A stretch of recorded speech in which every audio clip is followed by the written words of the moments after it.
All right, welcome into the first study ball of the week, and today we're going to look at Jacoby Brissett and the Browns offense. And I know, not necessarily a sexy name, but it's times like this when Jacoby's getting an opportunity to play that I like to lift up some of these guys that aren't always in the spotlight, that aren't always getting love. And Cleveland Browns should really be 3-0. They should be one of the 3-0 teams right now. And a big part of that is Jacoby Brissett. Yes, the offensive line's been playing great. Nick Chubb is unbelievable, but a big part of what they're doing is the complementary piece of Jacoby Brissett. Plus, I feel like this is a great teaching tape as well. So it's not just about the guys and the shiny names that we have in the NFL, but it's about teaching the game. And so I think this is a great tape based on the Thursday night game last week against the Pittsburgh Steelers of being able to teach different things about the game, and some things that Jacoby did well, some little adjustments that sound really good on paper, but sometimes on the field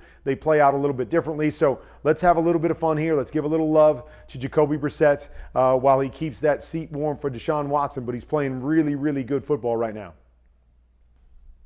Okay, so here we go. Okay, again, teaching tape. So right here we've got a curl flat combination. On the other side, it's what I would call 7-22. Okay, so we're going with a 7 route, which is a corner, a 2, and a 2 here. Okay, so what are we looking at? Okay, oftentimes we like this 7-22 concept against more of a cover 2 type shell. We like the curl flat against a corner offense, specifically against a cover 3 look. So you see it here, 1, 2, 3. We're going to run the curl flat. We're going to try to isolate this linebacker right here. He goes out, I throw the curl. He goes back, I throw the flat. Now the Steelers play this really, really well right here because the biggest problem on this play, we always talk about that on the website. We always want to know what the biggest problem is. So if this guy goes and covers the flat, so it says we should throw the curl, who's the biggest problem? Well, it's the next backer that pushes over to take the curl. So on this particular play, I actually like the concept here because they've got this 2 coming over into this window. So if the flat defender takes the flat, if the curl defender pushes out there far enough to take away the curl, then replace right here. Now Jacoby's looking in the right spot. He's looking to the curl flat. He feels this guy go to take the curl and never really considered the third piece of this, which again, to me, is this shallow coming right here. He reads this. He could just drop it right off where this guy is voided, and we've got a little window to complete it right here. Instead, he stays to that side and gets stuck there, and unfortunately, he gets rid of it at the last second. Good job getting rid of it, knowing where your check down is, throwing it away, but had an opportunity for a completion right there. And I'm actually going to come back to this and say, so what I really like about this play is this 7-22 side.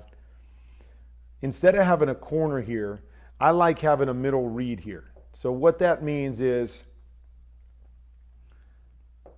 we have the ability to attack the middle of the field if it's open, and if it's not open, to run an in route right here. So we're reading whether the middle is open or closed. This particular case, it would be closed, and we're going to read off of that. And the reason I like that is because it helps us to overload the front side of the defense. No matter what defense you have, if we got these 3 layers and they're spread out right, the 1, the 2, and the 3, and all of them coming inside, we gain an advantage to this side. So a lot of people put this corner route on it. This corner route really does nothing for us unless it's man-to-man. There's always going to be a guy out here covering that corner unless it's man-to-man. So again, do you want to design against man? Do you want to design against zone?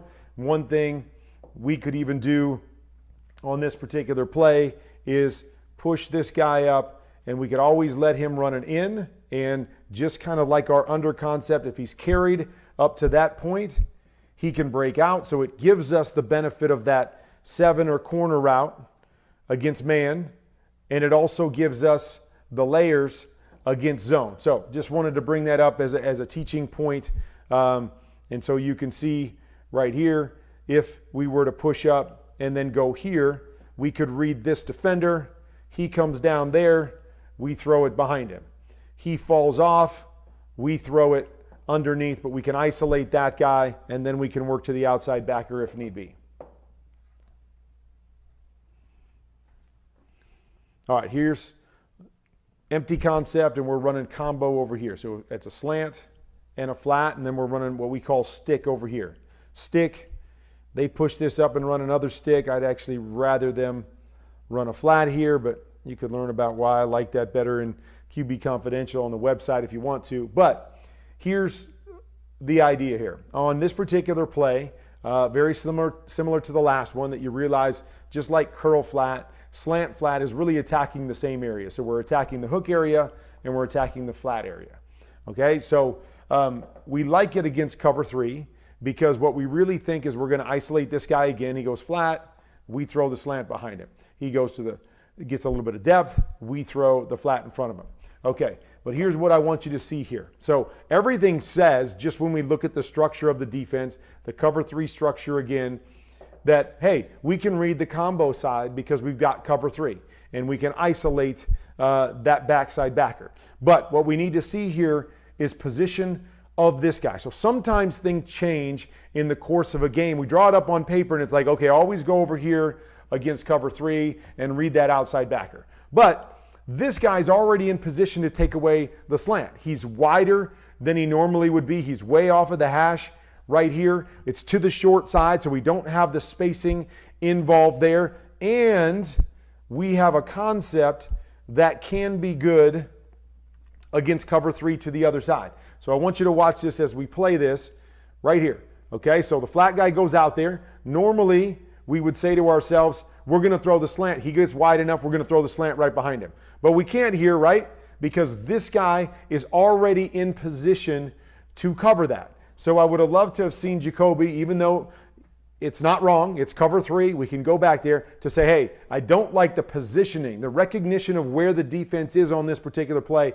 Let me come back to the other side, and you see it. To the other side, we've got a chance on this out because of the body language of 34. We have a chance on this because this guy's looking at us and reading us. So we've got 2 options on the front side that are better than this squeeze to the backside. Now, this guy settles. He's able to throw this flat over here, but because it's all condensed, we miss this flat. He's got to throw it wide, and we have an incompletion.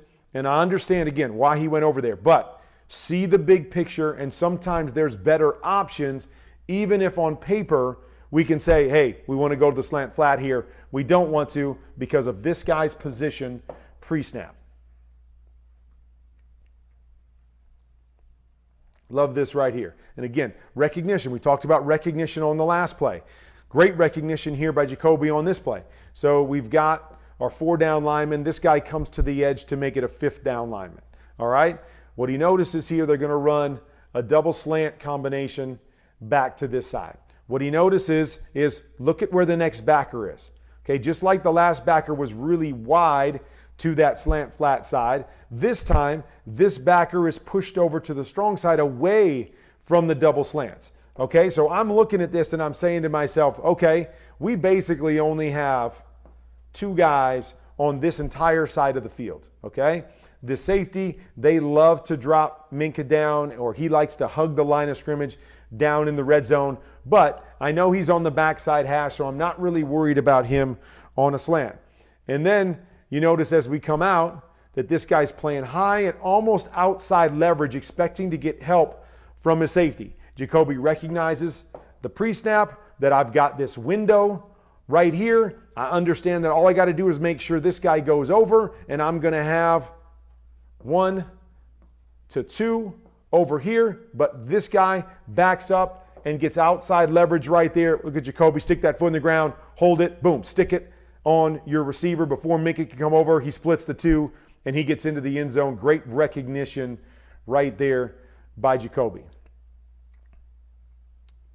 All right, love it. Okay, so we've got this particular play here. So it's a hitch on both outsides, seams on the inside, and then a hook to a juke or a movement type route, choice type right here.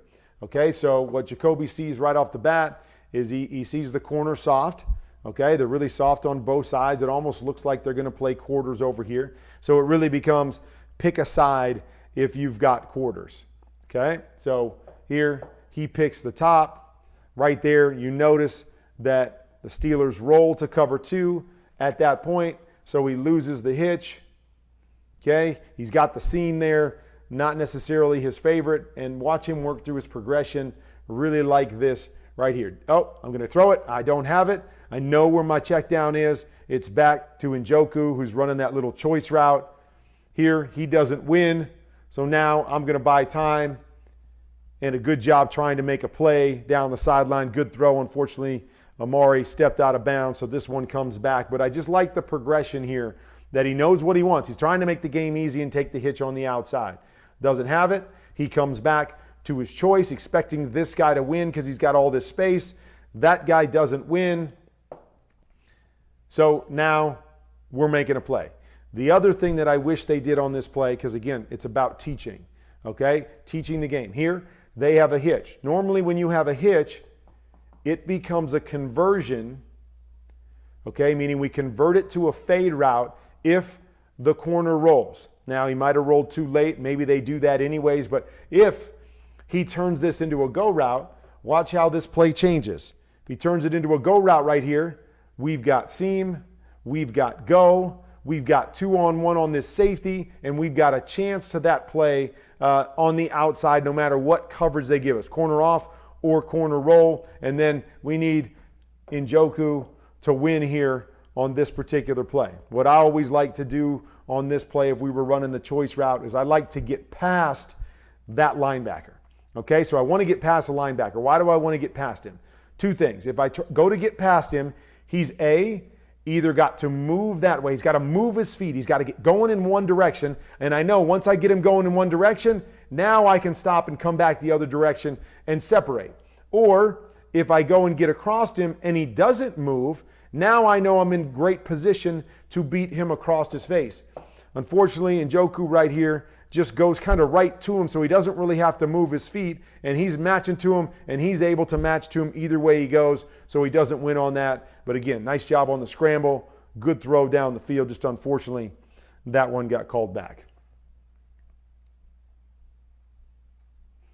So you see why I want to do this. Jacoby's playing some good football, doing some good things, going through his progressions, but just as importantly, wanted to talk about these different concepts and learning the game and little nuances to the game.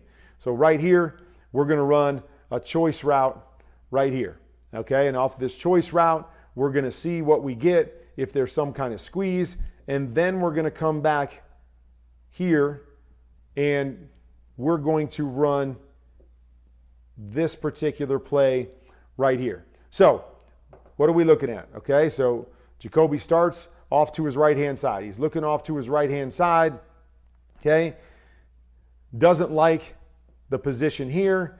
Gets this Mike backer to go that direction because I'm looking to that side, and it allows me to come back here and isolate this inside backer when I come back. So even if you don't like it to that side, taking your eyes to that side moves this linebacker, creates space right here, and puts this guy in a bind. As he comes back, that guy gets depth. Great job. Get the ball out, right? Gets knocked down, but he's getting the ball right there to that hook defender. Good read. Understand this guy's the biggest problem. If this guy stays over to this side, you're probably going to hit the choice inside number. Let him turn away from the outside defender. You get him to move. Now work to the backside, and you got a great opportunity 2-on-1 high and low against that backer.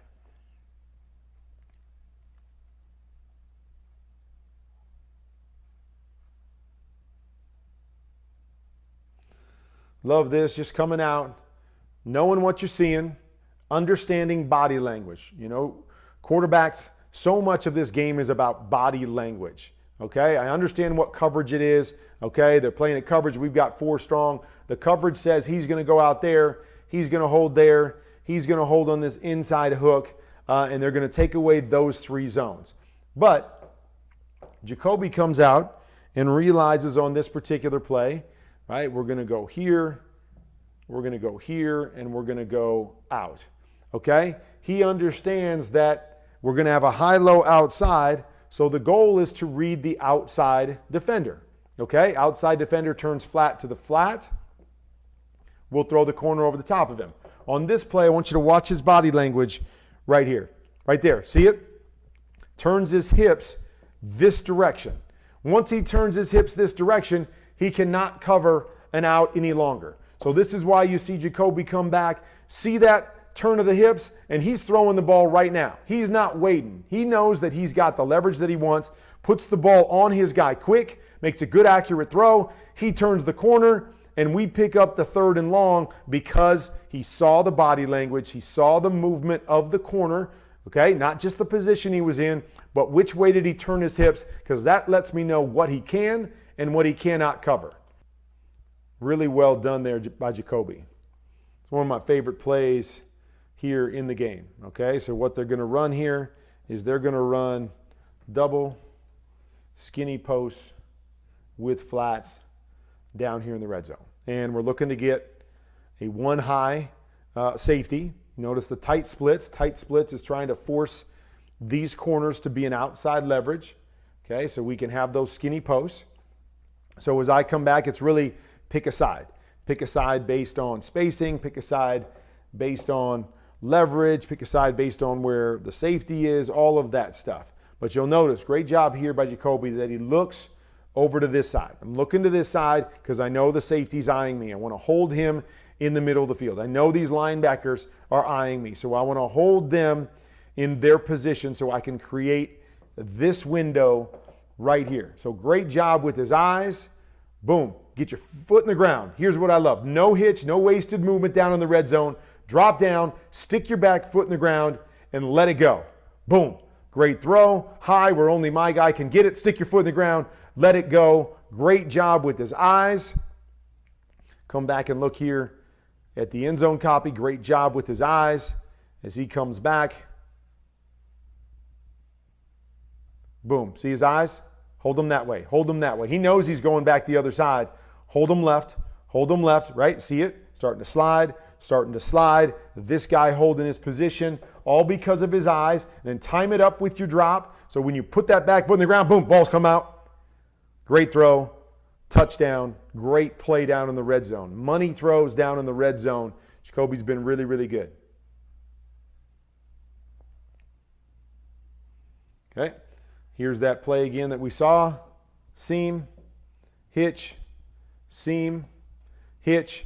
Again, we don't get the conversion, and then the juke here. So he comes out reading the same thing, coming out looking for that hitch, doesn't have the hitch, bounces back. This time Njoku wins, but great job understanding where my progression is, where I'm going, getting a nice completion off of that particular play. Again, I'd like to see him faded on the outside so he has a 2-on-1 shot and then work down to Njoku, but really well done with his eyes, coming out trying to verify the quick throw and then getting back into his second read. Okay, love the anticipation right here. So another teaching point. I never understand why when we've got an empty set, we've got 1, 2, 3 up top. Obviously, we got 1, 2 down low. I never understand why teams take their protection. So they're going to go 1, 2, 3, 4, and then they're going to take a fifth guy. I've never understood why they take their protection to the fifth guy strong. Because when I have 3 receivers over here, there are so many different things I can do to create hots. And it's really hard for a team to blitz a guy and then take away 3 guys in terms of a hot situation. It's much easier for them to blitz a guy from the weak side and drop another guy down to take away the hot, because you really only have one guy that can be your hot guy. Yes, you can have a short combination that brings both of them in the picture, but you really only have one guy. Up top, I always feel like we get 2 guys to create the hot. And so it's a great job here by Jacoby, because they bring the pressure to the weak side. Offensive line slides away. They bring the pressure. He's hot here, right? He's got to sit here and wait for this guy to win and hope that he wins, because that's the only hot throw he's got to that side. Great job standing in there. Anticipation, boom. Puts it on Amari Cooper with a guy barreling down on him. Great throw. Turns into a huge play. Okay, so you see it up top, right? If they were to bring pressure right here, We got this coming. We got this coming. We got two hot situations that they've got to cover if they bring pressure to the other side. So I'd love to see if Jacoby can change this protection. Slide here, here, here. And now this guy creates the hot, and they've got to bring an extra guy down, and they've got to try to cover two guys. And to me, it's just much easier to create hot opportunities to a 3-receiver side as opposed to a 2-receiver side. But great job dealing the football, knowing he was hot, and putting the throw right on the money.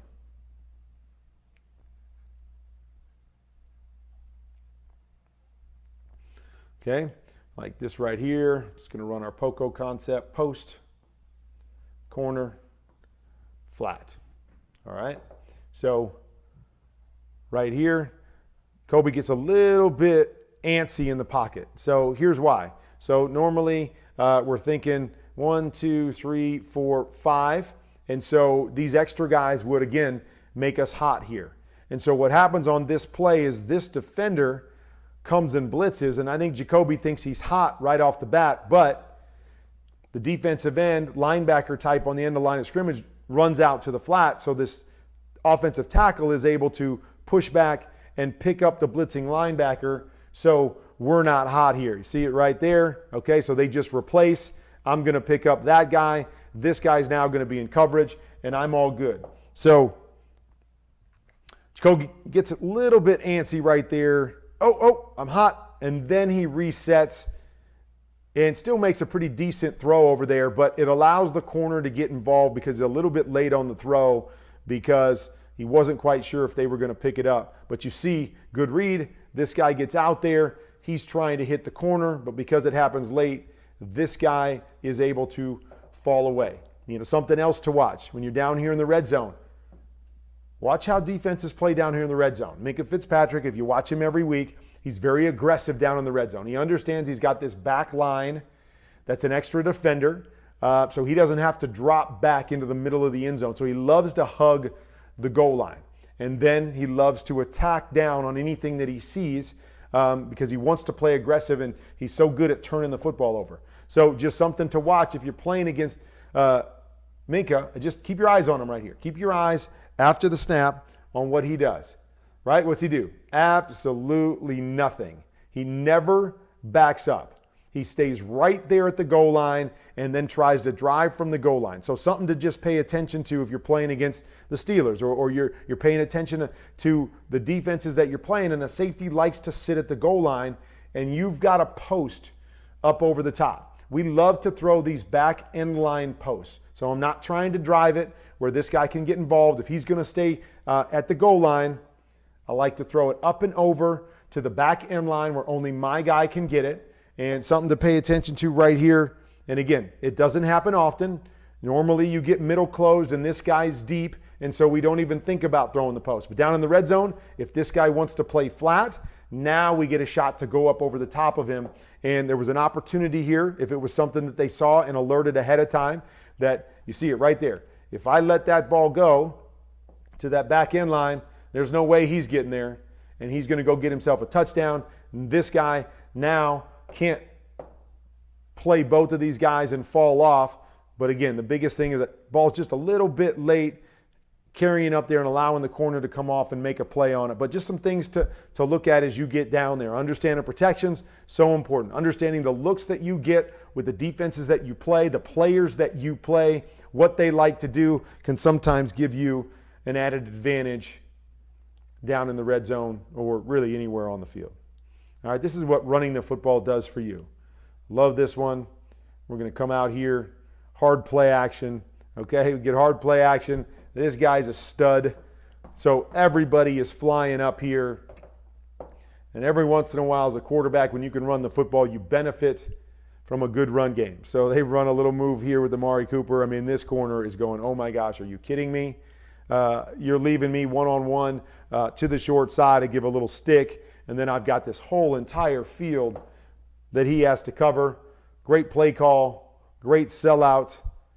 And now we get a one-on-one with our best receiver in all kinds of space. Great big play on top of it. So many really good things that the Cleveland Browns did to get win number 2.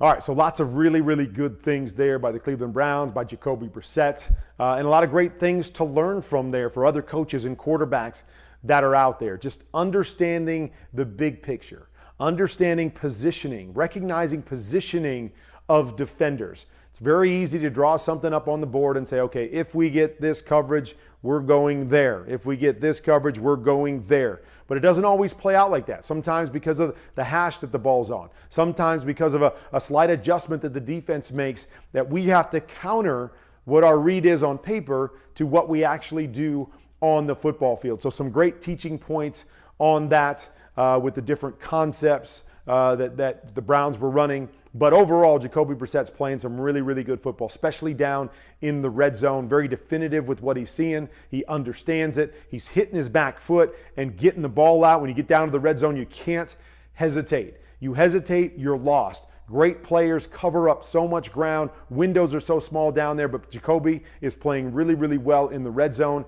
and that's really been one of the big differences for this team and why, as I said earlier, they should be 3-0 as a football team outside of that debacle that they blew at the end against the Jets. They should be 3-0, and a big part of it is because of what Jacoby is doing, and especially in those critical moments.